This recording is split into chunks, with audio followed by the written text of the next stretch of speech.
Admiral Canaris absolutely rejected political assassination as a means. His religious convictions enjoined him from even considering such methods. I remember well the occasion when he indignantly informed me that Hitler had assigned him to the job of assassinating Winston Churchill. He had turned the job down, he said, just as he did when ordered to eliminate the escaped French General Giraud. I can state with certainty that Abwehr 11, the sabotage branch headed by General Lahoussen, was employed only for destroying or crippling vital military objectives in the enemy's rear. The Soviet KGB and its predecessors did not share these compunctions. The organization was responsible for the liquidation of unwanted individuals, in addition to espionage and sabotage activities. Canaris's Abwehr organization collected not only military, but political intelligence as well. This was channeled through the OKW, to which his agency was subordinated to various authorities, such as the Foreign Ministry and the War Department. He himself had a number of very high-level personal political contacts abroad, and he used to pay frequent visits to them. Even during the war, he maintained his excellent contacts in the Spanish and Portuguese governments. One consequence of this was that in 1940 he was sent to Madrid to persuade the Spanish to declare war. He told me at the time that he thought the total effect of any Spanish declaration of war would be minimal, a view General Halder shared. Canaris believed it would bring Germany fresh burdens rather than relief, and quite apart from that, it would slam one more door between us and the rest of the world, which to an intelligence chief was a matter of personal importance. He was very relieved at the failure of his mission. The latter part of 1940 was taken up with preparing for our invasion of Greece, which was planned for the spring of 1941, using Bulgarian territory as a jumping-off place. After the Führer directive had been issued for that operation, we turned our detailed attention to the coming Russian campaign. I myself was preoccupied with logistic problems, the details of reserves and transportation, and later with the basic objectives of the army groups. Hitler launched his invasion of Russia on June 21, 1941. In its early weeks, it was obvious that we had caught the Russians off balance, and there was jubilation at Hitler's headquarters as the front line advanced further and further into Soviet territory. Within our army's general staff, a special branch had been set up under Colonel Eberhard Kinzel to control intelligence on the Russian front and contiguous areas.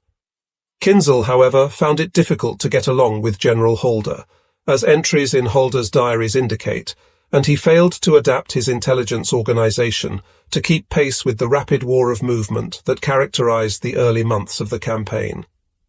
The outcome of Halder's dissatisfaction with Kinzel, as I have mentioned, was that on April 1, 1942, I was appointed to succeed him as head of Foreign Armies East. The general military situation by early April 1942 was this. We had succeeded in stabilizing our front line in the important sectors held by Army Groups Centre and North, where the front had been dangerously weakened during the disastrous winter months. The setbacks there had led to considerable loss of ground, and much equipment had been lost in the retreats. But far worse was the effect of the winter crisis on the German soldier, who after 2 years of victorious advance had for the first time experienced a setback, if not an outright defeat. Even though the real culprits were the severe weather conditions together with an initial shortage of winter equipment and greatly reduced divisional strength, there were bound to be dangerous psychological results. But it was not only for psychological reasons that we had to regain the initiative as soon as possible. There was a real military threat. The Soviet counter-offensive, which began in November 1941, and came as no surprise to Foreign Armies East, showed that Stalin was not adverse to switching strength from the Far East to relieve the pressure on his Western Front if need be. Moreover, the winter fighting had displayed the Russians' capacity for improvisation. Any respite we gave them now would disproportionately add to their fighting strength, which had declined severely during the summer of 1941. If we could not take the offensive, the conflict would be infinitely prolonged, and with it would emerge the danger of war on 2 fronts. We could not expect the intervention of strong American forces to be delayed later than 1943. Thus, by the start of 1942, Hitler faced a situation similar to that confronting the Supreme Army Command during the Great War in the spring of 1917. During my tour of duty in the operations branch, we had the job of determining where and with what units our new offensive ought to be mounted.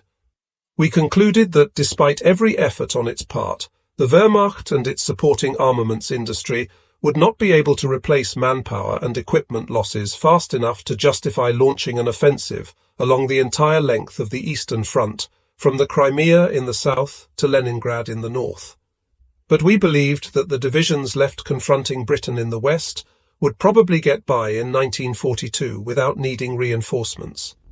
We would therefore have to limit ourselves to smaller offensives, recapturing the ground lost during the winter, particularly in the Crimea and at Kharkov, and capturing Leningrad to neutralize the Baltic and strengthen our land contact with the Finns. We concluded that we ought to use the remaining divisions to attack the Russians in places where they would have to stand and fight.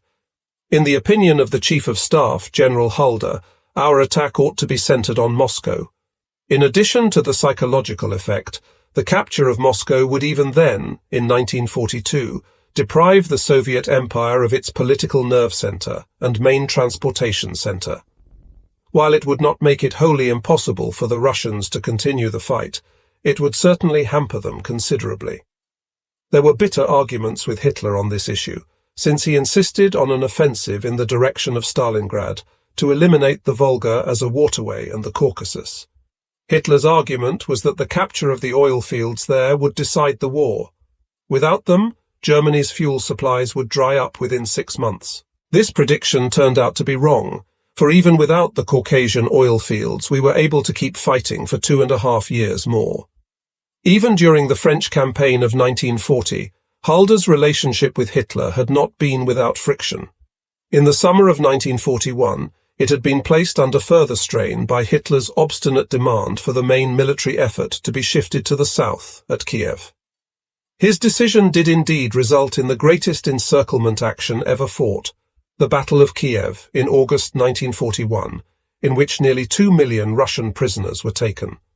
But this modern canaille remained a local victory upon which were to follow the winter catastrophe outside Moscow and the failure of the 1941 campaign. The controversy over this new 1942 campaign exacerbated this conflict until it became unbearable for either of them, and it resulted in a final parting of their ways on September 24, 1942. I recall one remark Halder made to me, which vividly illustrates the feeling at the end between Hitler and his principal strategic advisor. "I will just keep contradicting Hitler until he gets rid of me. He won't listen to the voice of reason anymore." Hitler always refused his senior officers' requests to be relieved of their commands. As the Caucasus oil objectives showed, economic considerations conditioned Hitler's decisions, not the demands of war or the requirements of foreign policy, all of which spoke against the launching of sweeping operations into the Soviet hinterland. The insoluble problem of logistics once we had crossed the River Don to the south, where there was only a single railroad track and poor highways, also argued against starting such an operation. But Hitler cast all these misgivings to the winds. This was why it was vital for us to identify, confront and destroy the enemy at the onset of the offensive. The General Staff branch entrusted to me in April 1942 had to be able to brief our Supreme Command as completely, precisely and rapidly as possible on the enemy situation and on the enemy's strategic and tactical intentions. I was now head of Foreign Armies East, the intelligence branch responsible for the entire Eastern Front. I moved into Colonel Kinzel's office at the headquarters of Foreign Armies East immediately. It was a large hut in the middle of the General Staff encampment on Lake Mauersee, southwest of Angerburg in East Prussia. It was a small compound made up of wooden and brick huts in the depth of the forest, invisible to any aircraft that might pass overhead, and only a half-hour's shuttle train journey away from Hitler's main headquarters, the Wolf's Lair at Rastenburg. The huts were all well equipped and kept at a comfortable temperature by a main heating plant for the whole compound. An ultra-modern communications center enabled us to contact Wehrmacht units anywhere in occupied Europe within seconds. My office was in the hut directly opposite General Halder's living and office quarters. Its centre was filled with a big map table, and my own desk was in an alcove at one end, illuminated by powerful lamps that caused anybody who came within range of them to perspire. In peacetime, the branch's job had been to build up the most comprehensive picture it could of the defence and armaments potential of the eastern countries under its surveillance. This was done in conjunction with other agencies both inside and outside the Army's General Staff. The branch had circulated reports to keep officers and men adequately informed on conditions they must expect, for example, geological or meteorological data. Of particular value was any data we could gather on the so-called fighting quality of each enemy unit, the beginning of what we now refer to as a psychopolitical appreciation of the enemy. The information we had filed on the Soviet fighting man in this respect during peacetime was to be wholly confirmed during the first year of the Russian campaign. We had predicted that the Russian soldier would be tough and frugal, and that his modest material needs would enable him to fight on long after the battle itself was lost. We anticipated, too, that indoctrination would affect the officer corps, but not the bulk of the recruits, and this also proved correct.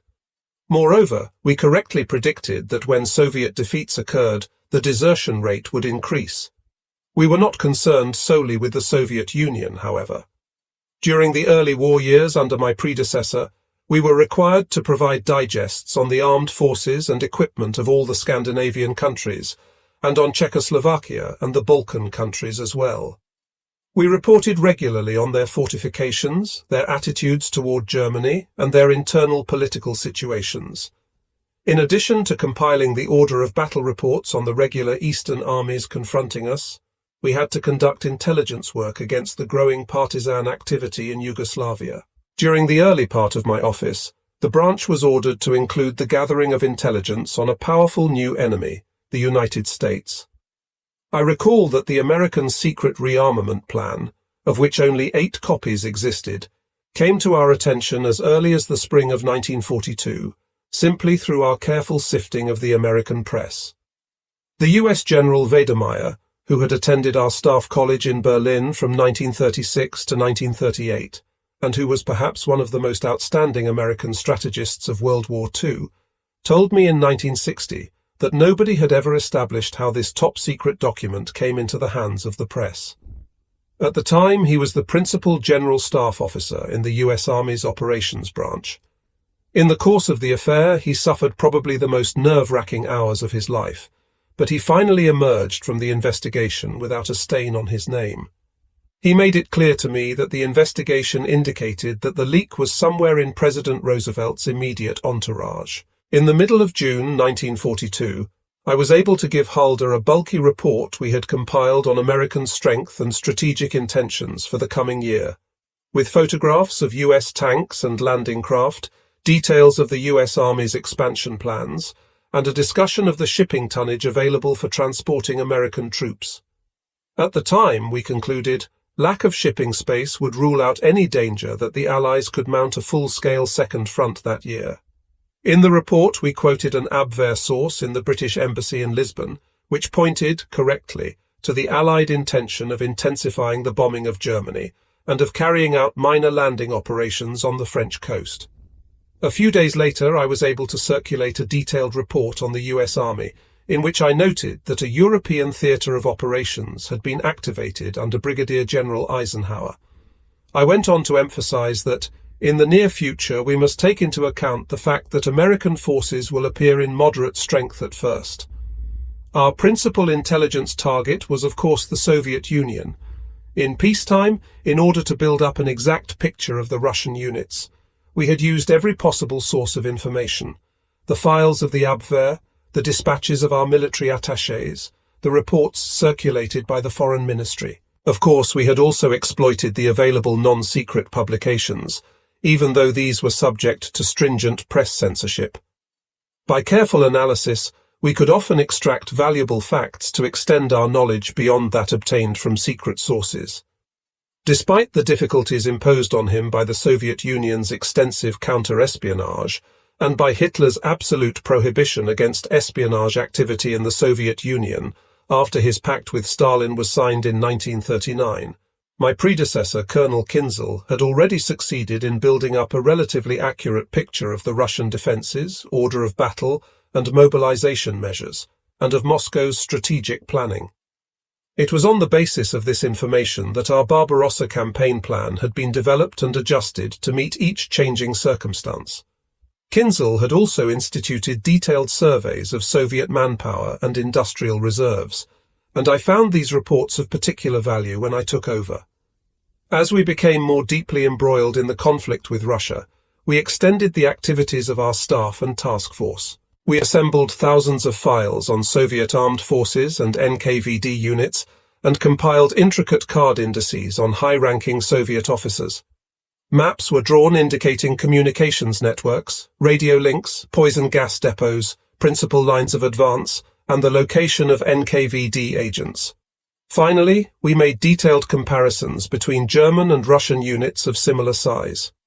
7 days after I took over Foreign Armies East, I reported in detail to General Holder on the Russian forces' rate of reinforcement and their aircraft movements over the previous month, and then I discussed with him the way I proposed to work in the future.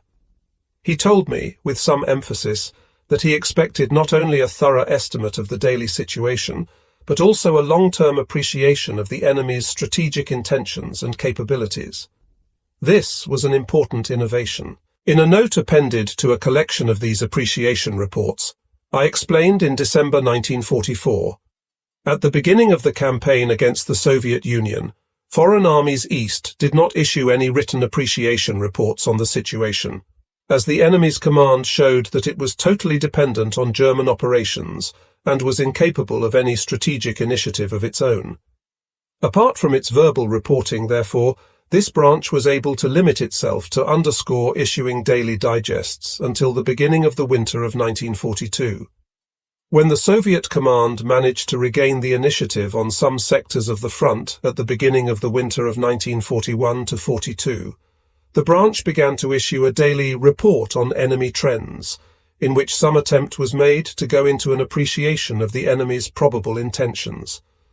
As the war progressed, however, it became necessary for the appreciation of enemy plans, which had previously been discussed verbally each day with the Chief of the General Staff, to be set down in writing. From April 11, 1942, onward, therefore, a brief appreciation report on the enemy situation was prepared each day and circulated to the authorities concerned: Chief of the General Staff, Chief of the Operations Branch, intelligence officers at Army Group level, Luftwaffe operations staff. In addition to these, we prepared a comprehensive appreciation report on the enemy situation at various intervals, usually 4 to 8 weeks, so that as the war went on, our command would have material on the actions to be expected of the enemy over long periods of time. After a short time as head of the branch, I realized that there was much room for improvement if Holder's wishes were to be met, and that a number of organizational and psychological problems would have to be overcome. The main psychological problem was the traditional lack of regard for the military intelligence branch, particularly for intelligence procurement.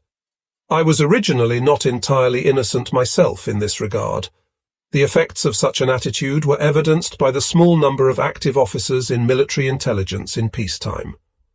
The Army's organization scheme of January 1939 shows only 7 officers in Branch 12, Foreign Armies East.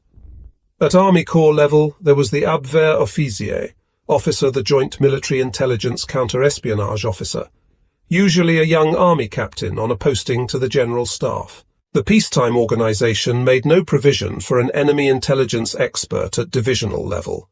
In wartime, this position was usually occupied by a reserve officer, who often performed amazingly well. Of course, the disdain for this work was wholly unjust, as the enemy intelligence expert, especially in the higher echelons, had to think with 2 brains at once if he was to perform his assignment properly. It was not enough to know the precise military units and equipment opposing him. He had to be able to forecast the enemy's intentions, and this called for a subtle empathy with the enemy's mentality and a detailed knowledge of the enemy's command tactics. He then had to be able to put all his facts convincingly to his superiors, acting the role of devil's advocate. This was not without its difficulties, for the staff intelligence officer was usually junior in both age and rank to the operations officer and chief of staff in his echelon.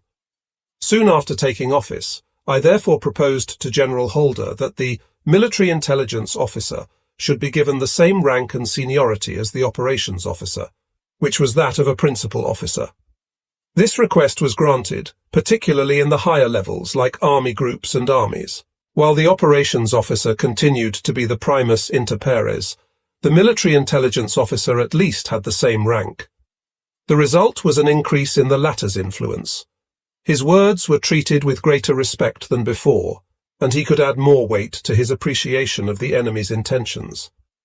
The second deficiency, in my view, was the inadequate cooperation existing between foreign armies east and other important intelligence agencies, particularly Admiral Canaris's Abwehr. For example, the Abwehr repeatedly forwarded to me information of considerable interest, but their evaluation of it left much to be desired. This deficiency was not caused by any negligence or lack of interest on the German side. Hitherto, the war's course had seen the initiative in German hands. Each campaign had in turn resulted in rapid and overwhelming victories for German arms. It was therefore natural, as I indicated in my December 1944 note, for the attention of the organs of military intelligence and tactical command to be primarily focused on the events of the day and the immediate future.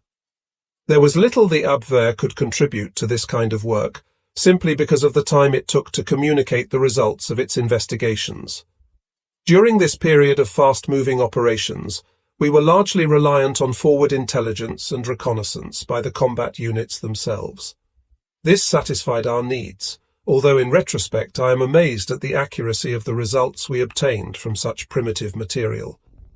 The failure of the summer campaign of 1941 ended that phase. The enemy had gained the initiative, at least for the time being, and we were confronted for the first time by the need to develop a long-range analysis of the enemy's capabilities and strategic intentions, if we were not to run up against unpleasant surprises. It was in this situation that I took up personal contact with Canaris and persuaded him to extend the areas in which we could collaborate. He was formerly head of the OKW's Foreign and Intelligence Office, or Abwehr. The former section attended to the affairs of our attachés in friendly and neutral countries.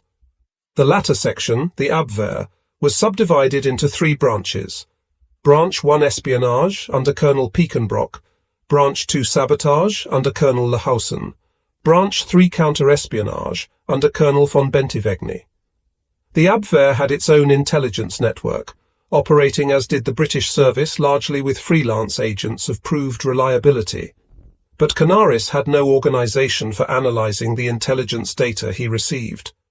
The raw report was circulated to those who seemed most likely to be interested, with the result that any piece of intelligence depended for its effect solely on the sound judgment of its recipient. In the absence of any systematic process of analysis operating in conjunction with the other sources of material at the Abwehr's disposal, some items might be grossly overrated by the recipient, and others wholly ignored. It was the lesson I learned during my collaboration with Canaris's Abwehr system that moved me, when I set up the Galen organization after 1945, to establish an efficient section of analysts inside the organization. And I did what I could to dispel the heresy that secret services should concern themselves solely with secret sources, and pay no attention to the freely available, open material available from newspaper stands and bookstores throughout the world. Canaris, of course, was not without difficulties of his own by 1942. The destruction of many of his networks in countries that became our enemies with the outbreak of war made his agency's work harder, but not impossible. In the United States, the FBI had closed down virtually every German contact, but as I have said, the garrulous newspapers and magazines of that nation made it possible for him to bridge the gap until he could rebuild his networks there. A further difficulty confronting him was that since 1933, the Nazi Party in the guise of the so-called Foreign Organization, Auslandsorganisation, and Himmler's SD, Sicherheitsdienst, Security Service, had been attempting to establish rival networks in a manner that verged frequently on the dilettante. Canaris was in a weak position, as the OKW's chiefs did not give him the support he needed. The Reich Main Security Office, RSHA, in which the Gestapo, criminal police, and SD were unofficially combined in 1936, and which Himmler formally established on September 27, 1939, in particular, had struggled to get control of espionage and counter-espionage. In 1933, Hitler had granted the request of his defense minister that the defense ministry alone be responsible for counter-espionage and counter-sabotage operations to protect the state and its national economy and armed forces. But by 1935, it was plain that Himmler and his trusty police chief Reinhard Heydrich were not inclined to heed Hitler's ordinance. Thus, 1935 had seen the creation of Special Bureau Stein, which conducted investigations into suspected treason cases on behalf of both the Gestapo and SD and the armed forces. It was built into the RSHA as an ad hoc bureau, with the express aim of encroaching on the Abwehr's preserves. Abwehr's response was to turn its scrutiny onto Stein himself, but he fled abroad, and using the codename Pfeiffer, tried to work for the Poles and British, without enjoying much success. These clear inroads into his authority caused Canaris to get together with Dr. Werner Best of the RSHA.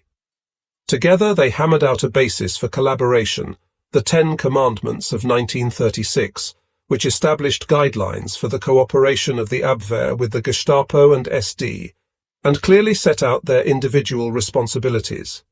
2 years later, the SD's carefully camouflaged Foreign Intelligence Service was refashioned into Branch 6 of the RSHA, and this was taken over by Walter Schellenberg in June 1942. In May 1942, or about a month after I became head of Foreign Armies East, a new agreement was reached between the SD and the Abwehr, allegedly based on a 10-point program drafted by Schellenberg. The negotiations were conducted by Canaris and Colonel von Bentivegni on the one side, and the head of Branch 4 of the RSHA, Heinrich Müller, on the other. It was only now that the SD's espionage activity abroad became legal, and Canaris had to concede its permission to undertake military intelligence work abroad as well. In a way, this concession was the beginning of the end for the Abwehr, and heralded the takeover 2 years later of the whole intelligence service by Himmler's RSHA. Without doubt, Walter Schellenberg was the driving force behind the SD's struggle for ascendancy in espionage and sabotage operations. Canaris always warned me that Schellenberg was a dangerous adversary, but he was a man of clever and winning ways, and many people spoke of his knack for intelligence work. I heard that he had gotten along well with Canaris's man during the years of cooperation between the Abwehr and the state police authorities, but all that changed when Schellenberg became head of Himmler's intelligence service. Canaris, high-principled as he was himself, probably took Schellenberg's loyalty for granted. I saw that my first task was to establish closer contact between Canaris's Abwehr networks and the various military commands. In peacetime, apart from informal contacts within the Defense Ministry, the Abwehr had been linked to the military commands only at the military district level, in the person of the Abwehroffizier officer. With mobilization, even this tenuous link went by the board, as the Abwehroffizier now had to act purely as the enemy intelligence officer at the forward headquarters of the Army Corps concerned. Canaris's organization operated highly mobile forward intelligence and reconnaissance units under 3 control stations, codenamed Wally 1, Wally 2, and Wally 3, each with a different kind of mission. I requested him to place his Abwehr units on the Eastern Front under my control, with the exception of the Wally 2 units, that is, the sabotage commandos, which I wanted nothing to do with in view of the overall situation. I told Canaris I would not interfere in any way with the running of the Abwehr units or their upkeep, but we had to find some faster way of getting their data to the fighting commands. It was typical of his unlimited readiness to cooperate that he agreed to my request without a moment's hesitation. My first step was to transfer the control station W Ali 1 from its present site east of Warsaw to Nikolaiken, about 20 miles from the main field headquarters of the Army, OKH, at Angerburg, so that the contact between the secret intelligence units and my branch, Foreign Armies East, would be as immediate as possible. Wally 1, commanded by Major Hermann Baun, controlled the agents and special reconnaissance units operating along the whole Eastern Front. Baun himself was an undersized, brown-eyed, Russian-born German who spoke accent-free German and Russian like a second mother tongue. He remained in control of my intelligence procurement operations until the end of the war and beyond. The new organization I introduced provided a rapid flow of intelligence data from the front line to our branch, along two parallel channels. The first followed the military chain of L officers at each command level, and the second the Abwehr chain, with crossovers at each level. A frontline intelligence unit would report to the L officer at Army level, and simultaneously to the Abwehr's Forward Reconnaissance Command at Army Group level. The latter would then collate these reports and report in turn to the Ley at Army Group level, and to the Abwehr's overall control station under Major Baun. In the first instance, Baun then reported to my branch, using both the reports of the forward reconnaissance units that had reached him in this way, and also the results of his own Abwehr operations. Canaris's agency, for its part, received copies of all the reports reaching foreign armies east. Finally, to speed the communication of reports, I ordered that the preparation of the daily intelligence summary was to begin simultaneously at every level. The result was that each LE was usually able to hand his commanding officer a complete intelligence summary by evening. An example will make this clearer. Hitler had directed that in the coming spring offensive, the breakthrough into the Caucasus came first and foremost. On April 10, 1942, in my first brief report to General Halder, I stated that the Russians would probably also concentrate their main effort in the south, although it was still not clear whether they would adopt a passive defensive strategy, or would try to stall us by a surprise counterattack. A few days before von Manstein launched the German offensive on May 8th, foreign armies east received the following signal from the Abwehr. The 30th of April, 1942, 11:30. To Foreign Armies East, Section 1. Secret. Abwehr Unit reports, April 13th.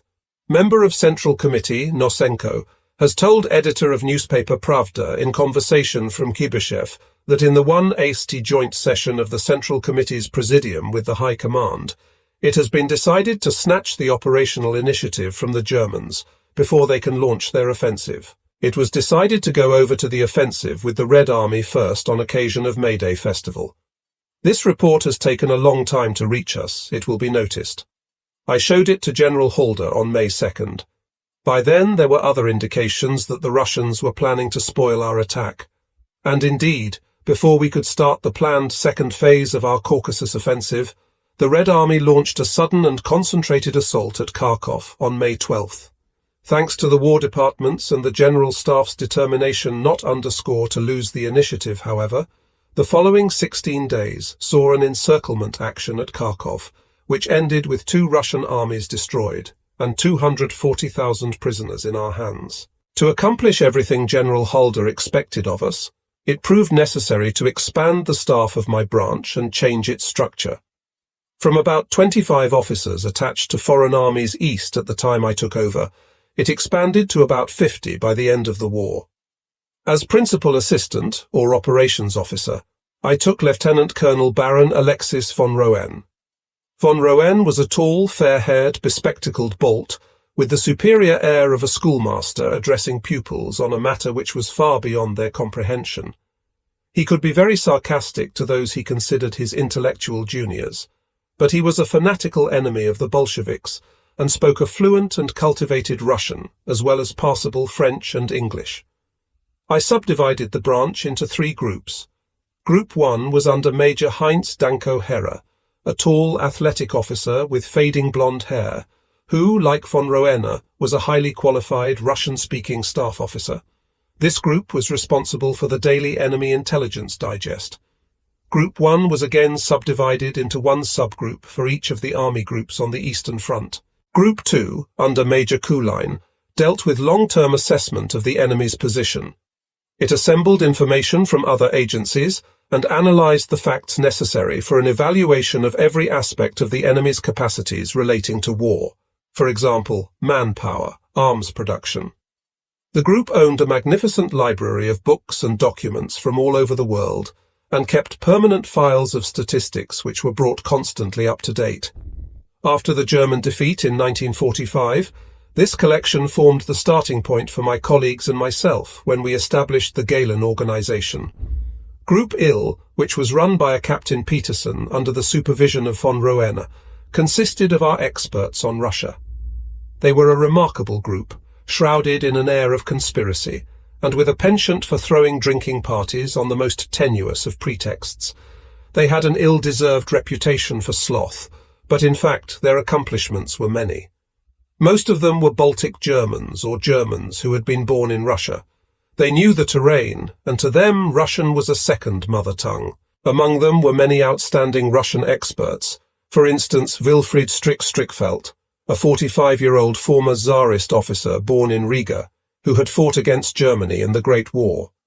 The group was responsible for all translating and the considerable Russian interpreting work in the prisoner interrogation camps, for example. Russian military manuals and documents were translated and circulated to our own field commands.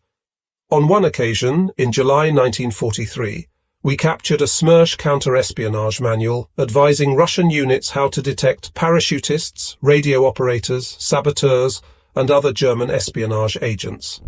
It was translated by Group IL, and we modified our tactics and forged documents accordingly.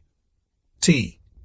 The commanding officer of Group 3 controlled the interrogation camp maintained by foreign armies east at Lotzen, East Prussia. Altogether, the group was of particular importance, since there were few experts on the Soviet Union in Germany, and our own leaders had to be kept well advised on everything connected with the Russian enemy.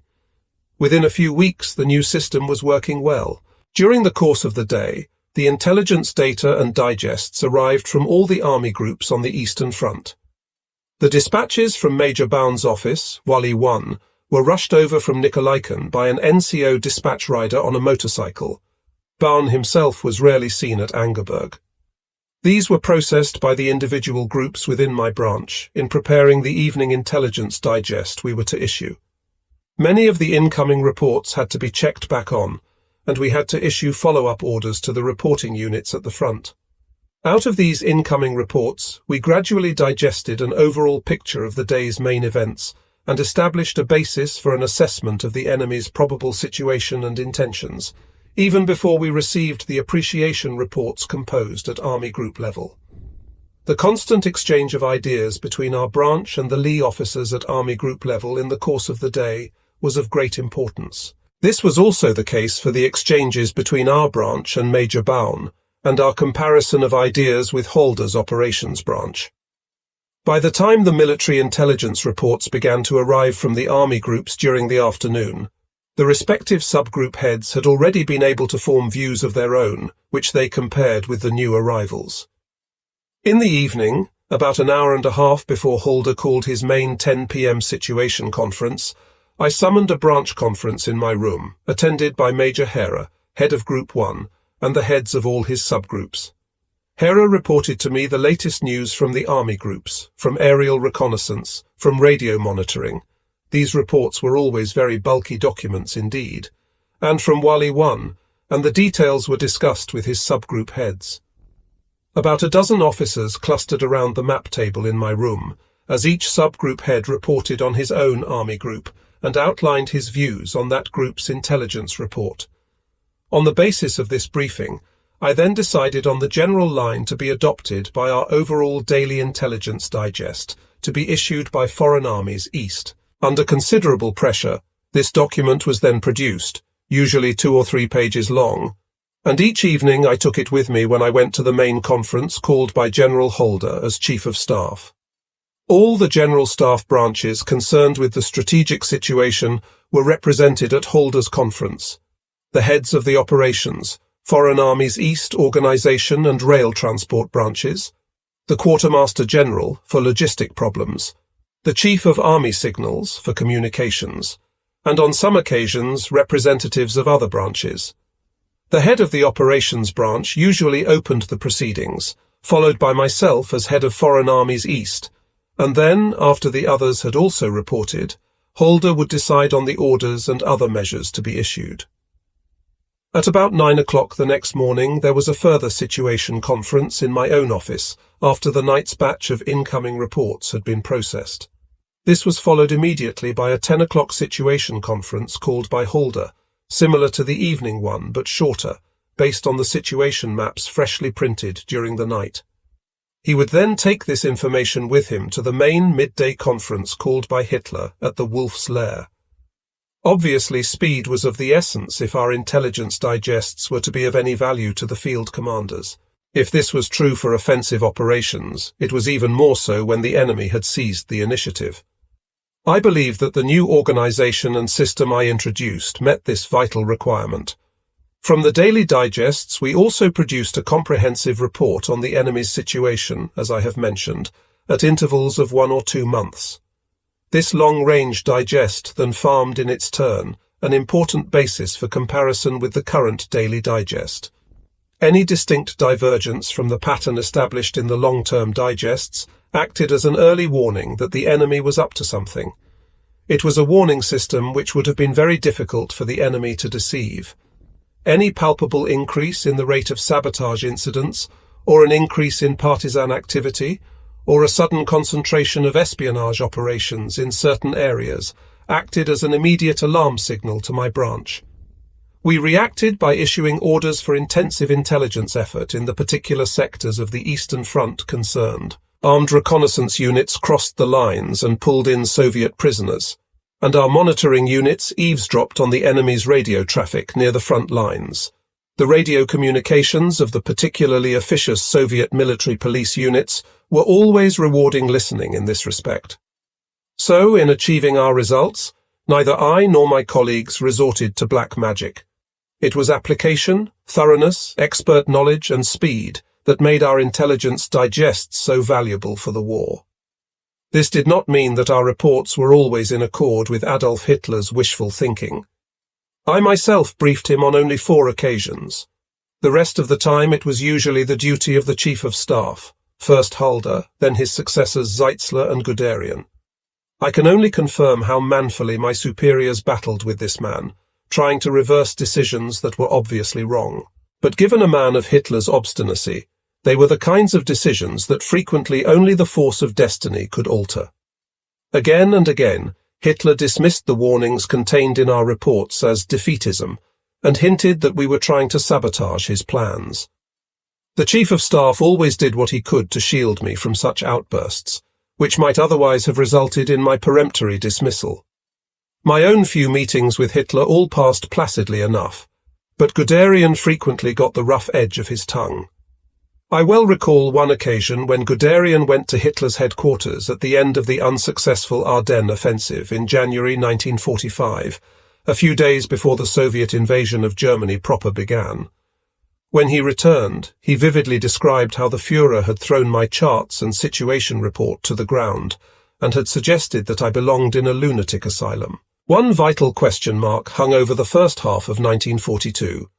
How many new divisions could the Russians still create from their reserves? My predecessor had assembled a file of unmistakable indications that the flow of reinforcements to the front was drying up, and he had tried to determine whether this was because the Russians had no fresh manpower reserves available, or whether this indicated they were secretly creating fresh units somewhere to hold in reserve for the summer operations. There were many indications from the interrogation centres and from radio monitoring that workers were being recruited from industry to fight at the front, and in February 1942, a friendly intelligence service supplied us with the resolutions of the Presidium of the Supreme Soviet, proclaiming something similar to the total war announced by Goebbels in Germany 1 year later. Late in May 1942, I presented my own conclusions on the Russian reserves position to General Halder, and by the following month we had enough information to make a reliable estimate of the size of the reserves. This was an interesting example of the use of both secret data and readily accessible statistical information published by the Soviet Union itself. In its January 1939 population census, the Soviet Union had a total population of 170 million, but natural population growth and the annexation of large parts of Europe had by 1942 swollen this to 199 million. In the course of our operations, we had overrun the most densely inhabited area, with about one-third of the entire population of the Soviet Union, some 66 million, of which up to one-third had probably been evacuated or drafted into the Russian armed forces. In our calculations, we took into account the fact that the Russian nation was at that time a young one, with almost half the population younger than 20. In Germany, less than one-third of the population was under 20. But we found that the high mortality rate and the general ravages of war among the older age groups offset this factor. Thus, on the one hand, a relatively high proportion of the Russian people was of military age, a proportion which would increase in the years that followed. But on the other hand, there could be less recourse to the older age groups than was possible in Germany. The percentage of women in Russia was also unusually high, over 52%, which provided a greater incentive to use female labor in industry. On this purely statistical basis, the Russians could have had only about 17 million men under arms, since experience showed that any given country can mobilize at most 10% of its total population. From our interrogation camps and captured documents, we knew that Russia had called up all able-bodied men from 18 to 45 years of age. Of the 35 million men, 28 million were able-bodied. There were also indications that in some places 46 and 47-year-old men were being recruited. Using our own experience in Germany as a basis for calculation, we could assume that 11 million men at most had been placed in reserved draft categories in Russia, and that this figure was probably closer to 9 or 10 million in view of the lost territories. By this method also, we arrived at an estimate of about 17 million able-bodied men available to the Soviet armed forces.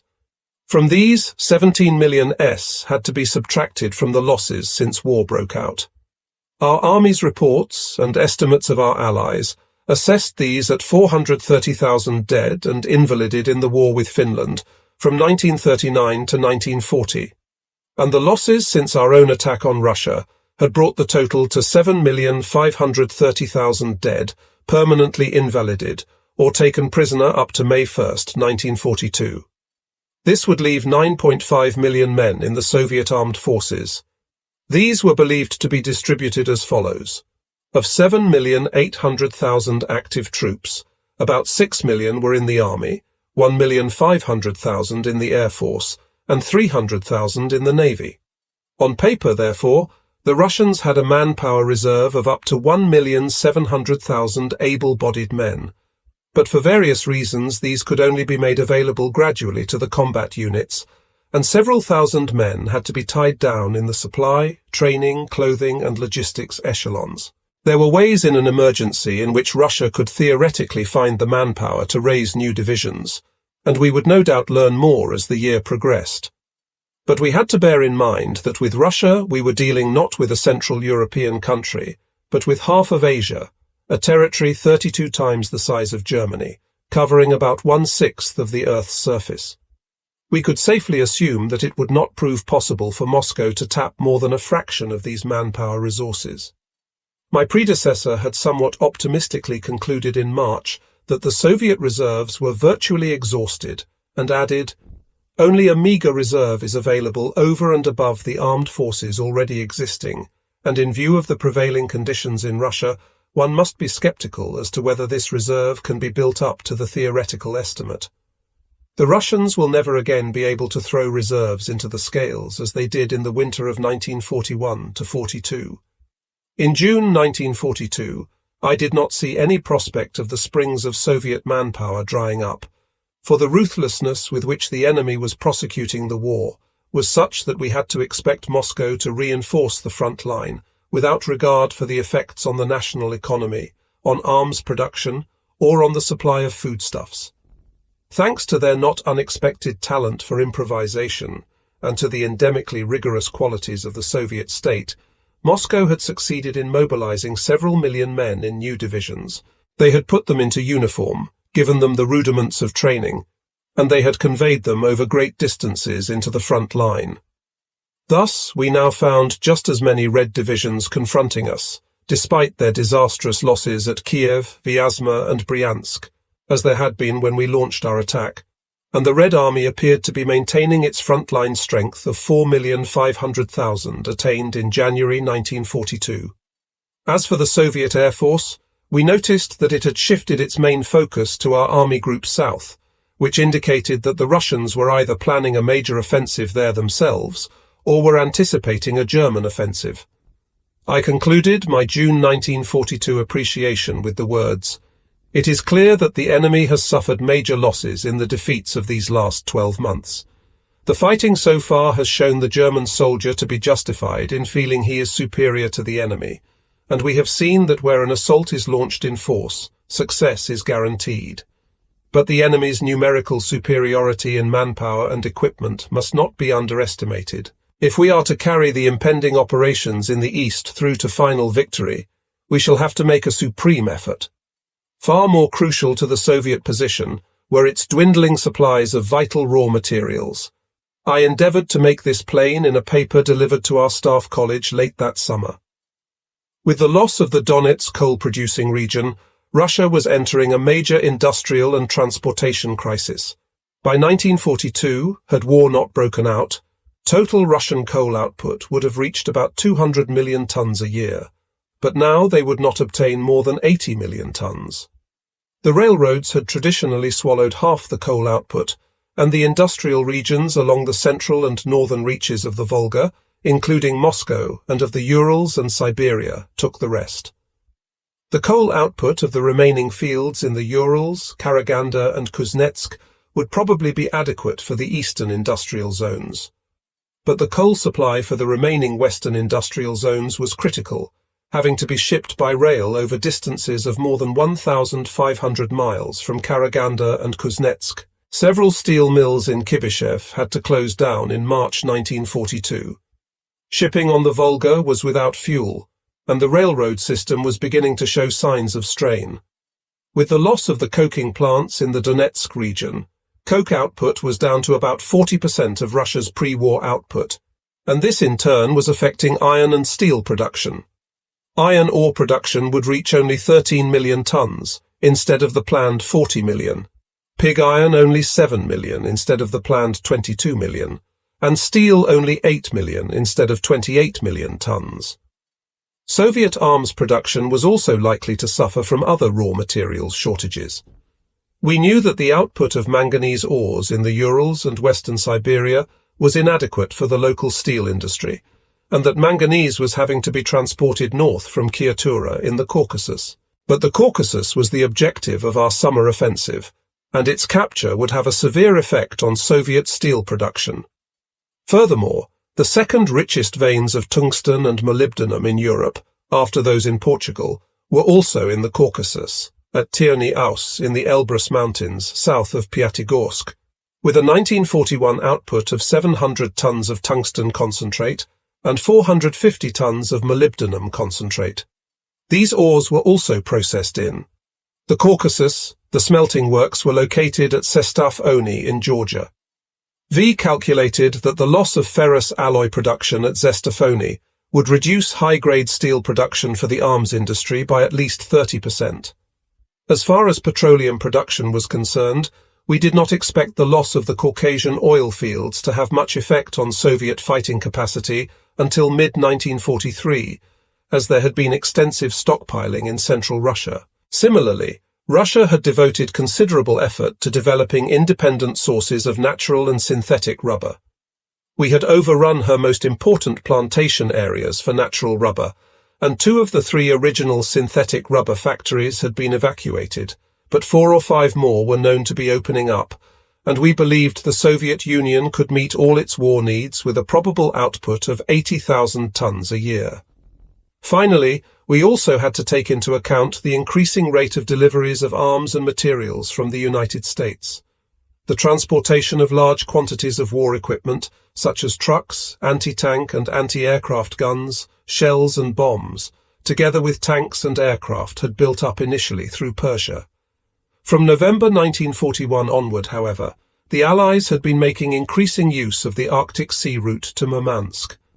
According to prisoners captured during attacks on the Allied convoys, the ships carried foodstuffs, tanks, aircraft engines, guns and ammunition, By July 1942, the Allies were estimated to have shipped no fewer than 2,800 tanks to the Soviet Union, and our intelligence suggested that about 30 armoured brigades had put in an appearance on the Eastern Front, equipped with British and American tanks. The Russian troops were not very happy with the quality of these tanks, as they were inferior to the Soviet T-34 in every respect, and with their narrow tracks their cross-country performance was poor. Moreover, their engines could not comfortably digest the low-grade fuels common in the USSR. British and American aircraft had also been severely affected by oil freezing in the sub-zero temperatures. The Russians considered their own makes far superior. By this time, Hitler's major offensive toward the Caucasus was well underway. Voronezh had been captured, our armies had advanced along the Don, and the Volga had just been reached south of Stalingrad. In my view, our forces would shortly succeed in overrunning the oil fields of the Caucasus and consolidating our position on the Volga before winter set in, although we had to expect strong resistance. As early as July 12th, the Russian High Command had created the Stalingrad Front under Marshal Timoshenko, and on the 15th I briefed General Halder on the new Russian forces appearing in the Eastern Front and on agents' reports that the enemy was preparing for a determined defense of Stalingrad itself. On the following day, Halder and Heusinger discussed with me the probable scale of the coming battle and to what extent time was in our favour. As our armies, principally the Sixth Army under General Paulus, advanced further and further towards Stalingrad that summer, General Halder and I had cast anxious eyes on the lengthening left flank along the Don, and Halder repeatedly warned of the possibility that Moscow would launch a counterattack on this flank, most probably across that part of the Don that extended between the Koper tributary and the Great Bend at Kremenskaya. For this sector was held not by hardened German forces, but by our Romanian allies. Even if the coming operation was insufficient to destroy the Red Army, or bring about an early collapse, the physical occupation of the vital Caucasus region and the blocking of the Volga as a Soviet waterway would cause untold harm to the enemy's economy.